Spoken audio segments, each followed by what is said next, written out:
말씀은 마태복음 17장입니다. 마태복음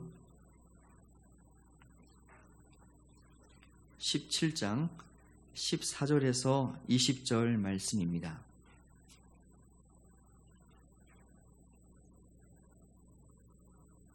마태복음 17장 14절에서 20절 말씀을 함께 봉독하겠습니다. 그들이 무리에게 이르매 한 사람이 예수께 와서 꿇어 엎드려 이르되 주여 내 아들을 불쌍히 여기소서. 그가 간질로 심히 고생하여 자주 불에도 넘어지며 물에도 넘어지는지라.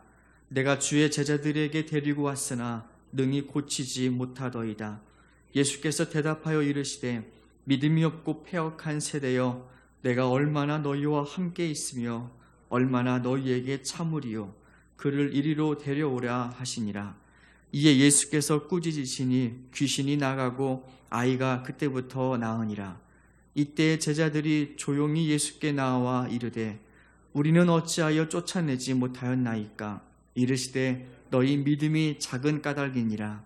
진실로 너희에게 이르노니 만일 너희에게 믿음이 겨자씨 한 알만큼만 있어도 이 산을 명하여 여기서 저기로 옮겨지라 하면 옮겨질 것이요 또 너희가 못할 것이 없으리라. 아멘. 변화산 사건 이후에 있었던 내용입니다.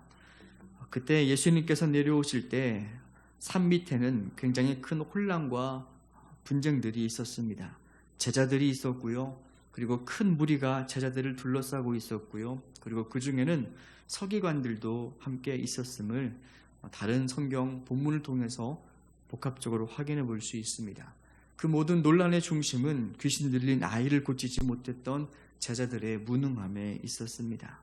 한 아버지는 자신의 귀신 들린 아이를 데려왔고, 제자들은 이전에 예수님께 파송을 받으며 귀신을 쫓아낸 경험이 있었기 때문에 그 아이에게도 능히 동일한 능력을 행할 수 있을 거라 생각하였었습니다. 그런데 막상 제자들은 그 아이의 귀신을 쫓아내지 못하자 순간 당황하게 되었고, 많은 사람들은 제자들을 비난하게 되었습니다.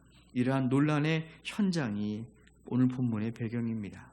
제자들은 굉장히 이상하게 여겼습니다. 불과 얼마 전까지만 해도 쫓아낼 수 있었던 귀신이 이상하게 지금은 능력이 나타나지 않은 것입니다.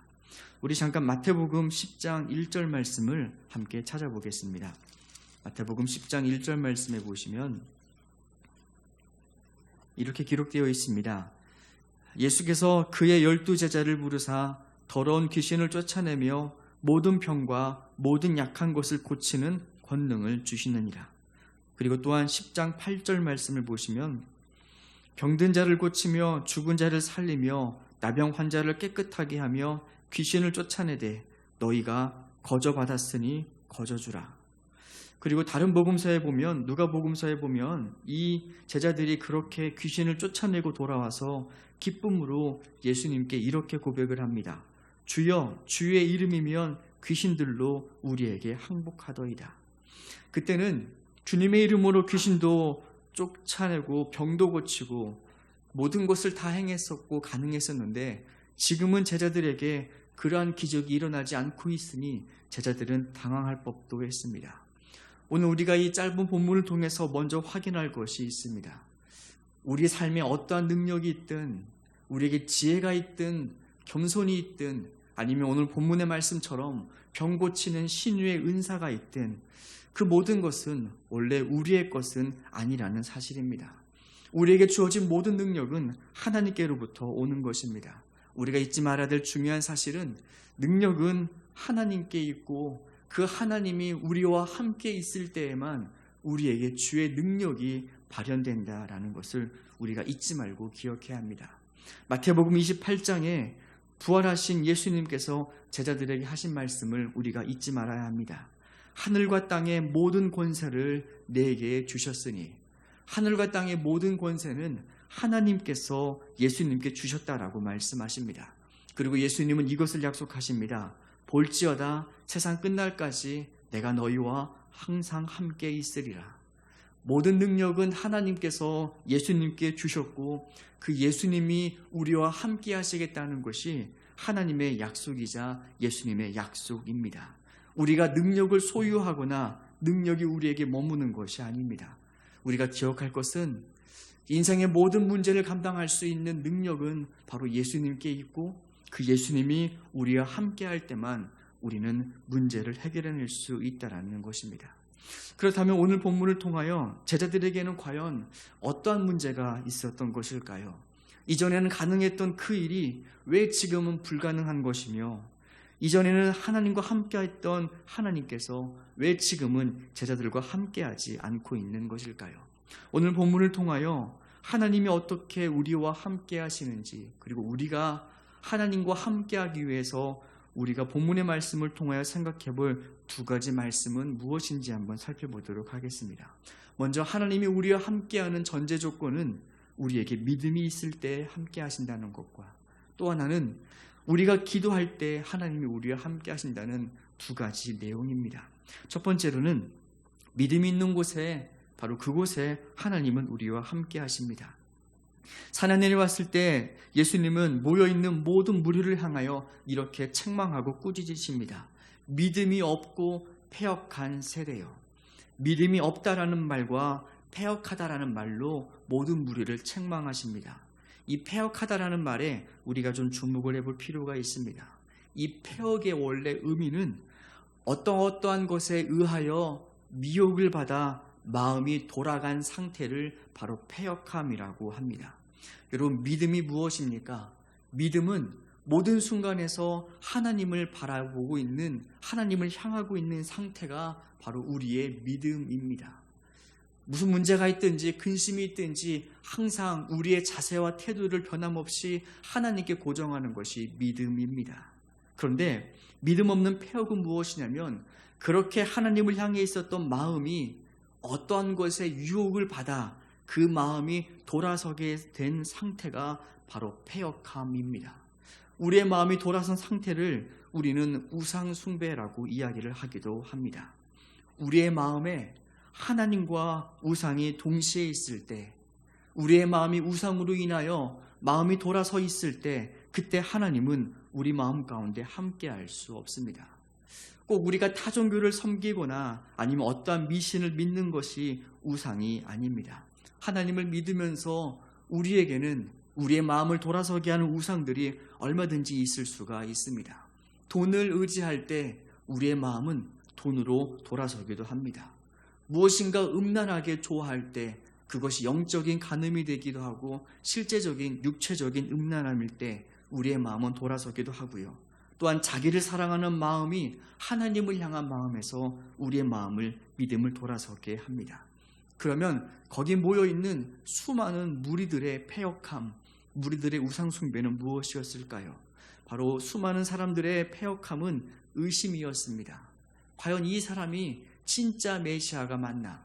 이전에 수없이 많은 기적과 이사를 보았으면서도 불구하고 거기 모여있는 서기관들은 예수님에 대하여 의심하였었습니다. 그때 믿음이 돌아선 것입니다. 이 아버지의 우상은 무엇이었을까요? 아버지의 우상은 불신이었습니다.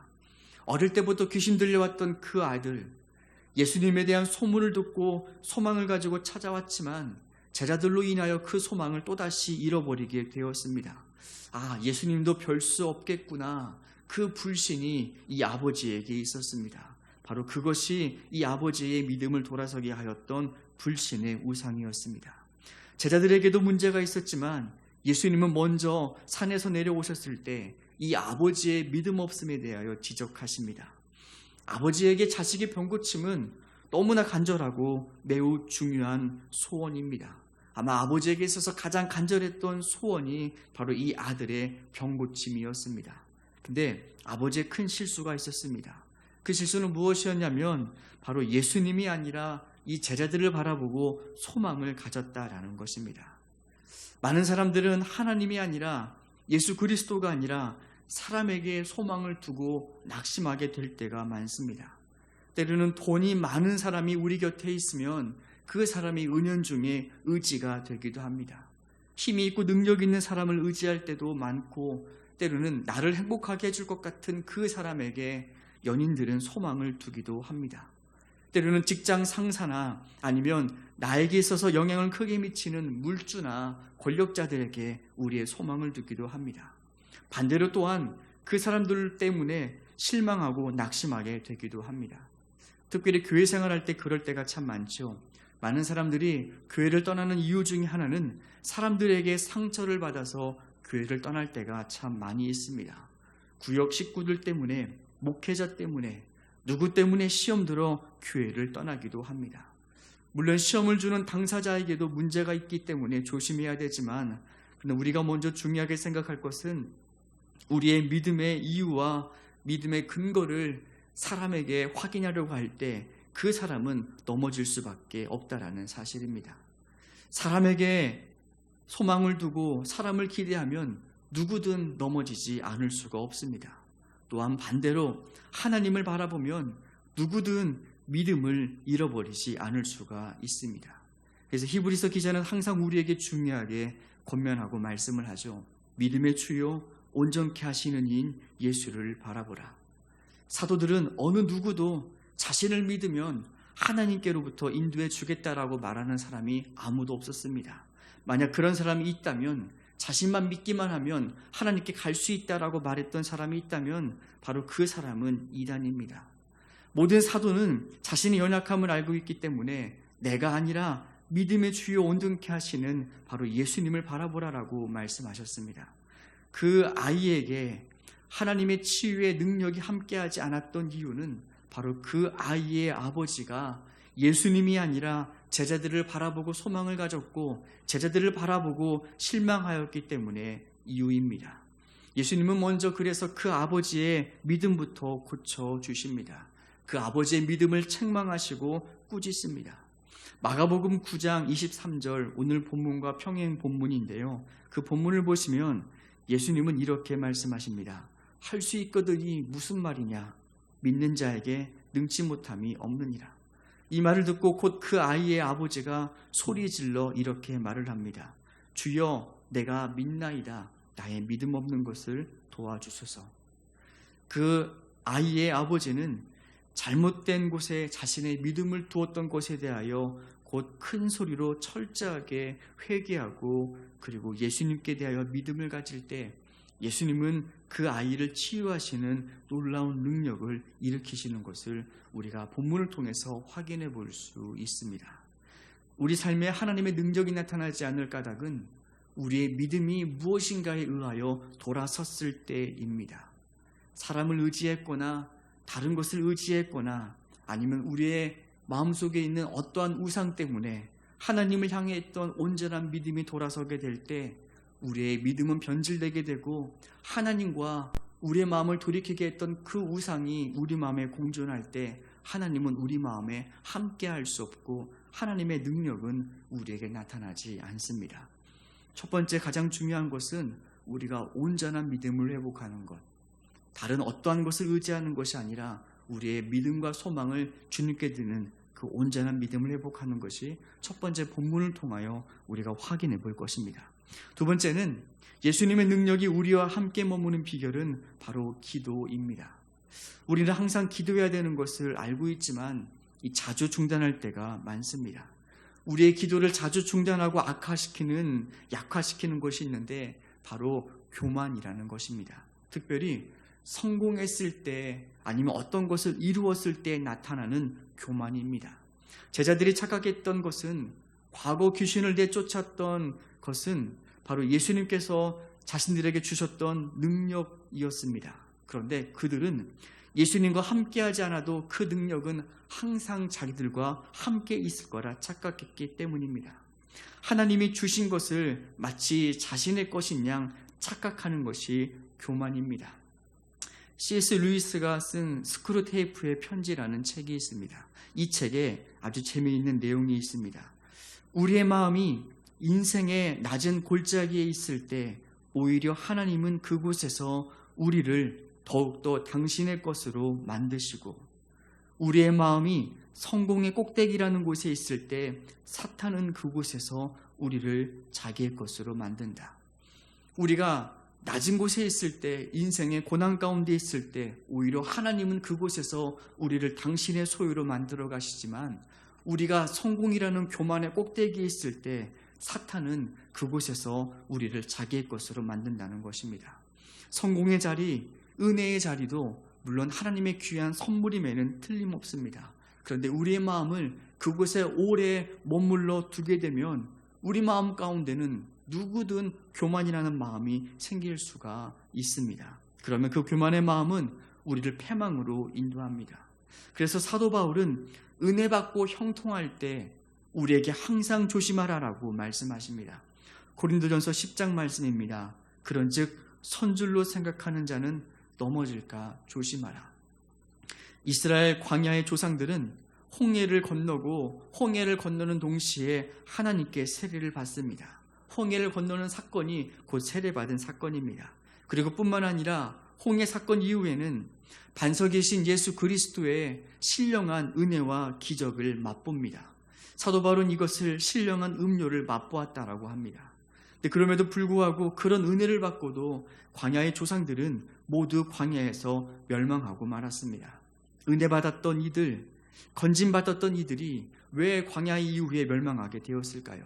바로 그것은 선줄로 생각하였기 때문입니다. 이제 다 된 줄로 생각하였기 때문에, 이제는 모든 수고가 끝나서 자신의 힘으로 살아갈 수 있을 거라 생각했기 때문에 그들은 멸망했던 것입니다. 은혜 받아도 우상 숭배할 수 있고, 은혜 받아도 음행할 수 있고, 은혜를 받은 이후에도 멸망할 수 있다라고 말합니다. 그래서 사도 바울은 이 고린도전서 교인들에게 이렇게 권면합니다. 세례 받은 후에도, 은혜를 받은 후에도 얼마든지 우리는 멸망할 수 있으니 여러분 선줄로 생각하는 그때 넘어지지 않을까 더욱더 조심하라라고 말합니다. 그리고 이러한 이야기가 기록된 까닭은 바로 그 조상들을 흉보기 위함이 아니라 우리도 얼마든지 그러한 넘어짐이 있을 수 있기 때문에 우리에게 본보기가 되기 위해서 그것들이 기록되어 있다라고 이야기를 합니다. 우리 마음 가운데 교만이 시작되면 나타나는 특징 중에 하나가 바로 기도가 사라지게 된다라는 것입니다. 제자들은 후에 예수님께 묻습니다. 예수님, 왜 우리는 귀신을 쫓아내지 못했습니까? 마태복음에서는 이렇게 말합니다. 너희 믿음이 작은 까닭이라. 네, 마가복음에서는 이렇게 말합니다. 기도 외에는 다른 이유로 이러한 것이 나갈 수가 없느니라. 마음이 교만해지고 믿음이 사라진 자에게는 바로 기도가 없다라는 것입니다. 기도는 우리가 누구를 의지하고 있느냐는 구체적인 증거입니다. 자신의 지식에 한계가 있음을 아는 사람은 지식이 많거나 지혜가 많이 있어도 기도합니다. 자신이 가진 돈으로 못할 일이 많이 있음을 아는 사람은 아무리 돈이 많이 있어도 기도의 자리를 떠나지 않습니다. 자신의 능력이 하나님께로부터 오는 사람은 모든 순간에 기도하지 않을 수가 없습니다. 그 기도하는 사람에게 바로 하나님은 가까이 오시고, 기도하는 사람에게 하나님은 그의 삶에 필요한 모든 것들을 공급해 주십니다. 때로는 우리를 살게 하는 것이 권세 있는 사람에게 달려있다라고 착각하기도 합니다. 때로는 돈이나 어떠한 비법이 있는 것 같지만, 때로는 이 문제만 잘 해결되면 내 모든 것이 다 해결될 것처럼 느껴지지만, 여러분, 그러나 우리에게 힘이 되고 우리를 살리는 것은 다른 어떤 곳에 있는 것이 아닙니다. 우리가 속지 말아야 됩니다. 아무리 성공의 문인 것처럼 보여도, 아무리 넓은 문인 것처럼 보여도 예수님이 아닌 그것은 성공의 문이 될 수 없고 오히려 우리를 멸망으로 이끌어갑니다. 우리를 살게 하고 우리에게 힘이 되게 하는 오직 유일한 것은 바로 하나님이시고, 그 하나님임을 확인하게 되는 사람은 기도의 자리를 결코 떠나지 않습니다. 야고보서는 그래서 우리에게 이렇게 권면합니다. 형제들아, 속지 말라. 온갖 좋은 은사와 온전한 선물은 다 위로부터 빛들의 아버지께로부터 오나니. 우리에게 속지 말라라고 이야기를 합니다. 어떠한 문제가 해결되면 살 것 같지만 속지 말라라고 합니다. 그 문제만 나에게 해결되고, 그 사람만 내 마음을 감동시켜주고, 그 사람만 허락해주면 모든 것이 다 해결될 것처럼 보이지만, 야고보서는 우리에게 말합니다. 형제들아, 속지 말라. 온갖 좋은 은사와 온갖 좋은 선물은 그 사건에 있는 것이 아니라 그 사람에게 있는 것이 아니라 바로 하나님께로부터 온다. 그래서 이 사실을 잊지 않으면 우리의 믿음을 하나님께 두고 그리고 모든 상황에 기도할 수 있다라고 이야기를 합니다. 오늘 우리가 이 말씀을 생각하면서 두 가지 기도 제목을 함께 나누었으면 좋겠습니다. 첫 번째는 바로 우리의 믿음, 패역한 믿음이 아니라 온전한 믿음을 하나님께 두는 믿음을 갖게 하여 주시옵소서. 순간순간에 우리의 믿음을 돌아서게 하는 것들이 참 많습니다. 그 우리의 우상이 무엇인지, 우리의 마음을 하나님께로부터 돌이키고 있는 나를 게으르게 만들고 나를 흔들리게 만드는 것은 무엇인지 하나님 분별하게 하여 주시옵소서. 또한 두 번째 기도의 제목은 하나님 어느 때든지 하나님께 소망을 두며 기도의 자리를 떠나지 않도록 하여 주시옵소서. 우리가 이 기도의 제목 두 가지를 함께 잠시 기도하도록 하겠습니다.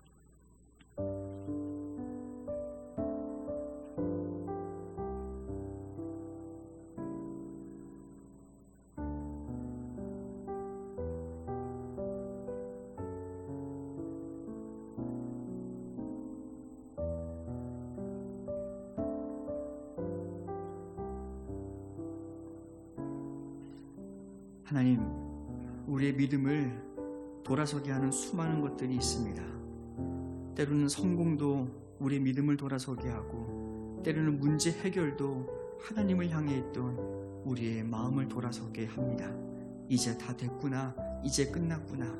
하나님, 우리가 선줄로 생각하고 느껴졌을 때 넘어지지 않을까 더욱더 조심하게 기도하는 자리에 나아가게 도와주시고, 잊지 말 것은 능력이 하나님께 있고 그 하나님과 우리가 함께 있을 때만 우리는 삶의 모든 문제를 감당할 수 있다라는 이 귀한 사실을 잊지 않고 항상 겸손하게 믿음을 굳게 두고 살아가는 우리 모두가 되게 하여 주시옵소서.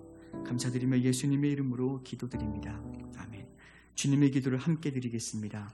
하늘에 계신 우리 아버지, 아버지의 이름을 거룩하게 하시며 아버지의 나라가 오게 하시며 아버지의 뜻이 하늘에서와 같이 땅에서도 이루어지게 하소서.